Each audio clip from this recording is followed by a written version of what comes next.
20 years later ibuyise yakhwehlela ahlale kodwa intombazane ungamuzwe ekhala ngedepression lesi sikhala ngayo ungamuzwe ethi ngiyagowa ayijabulele nje ahlale nomamezala bendodakazi la ekhaya bemnandi iqede ukuthi tu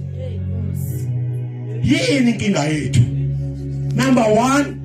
manje sesiphila impilo kaselesele uma ixhumele number 2 sesiphila impilo ukuthi ungangijaji sesiphila umuntu ngamunye usiphilela yedwa umuntu ngumuntu ngabantu akekho umuntu odalelwe uphila yedwa ngisho uGenesis uyasho akukuhle ukuba umuntu ahlale kodwa amaRoma asihlaleleni thina sodwa bakithi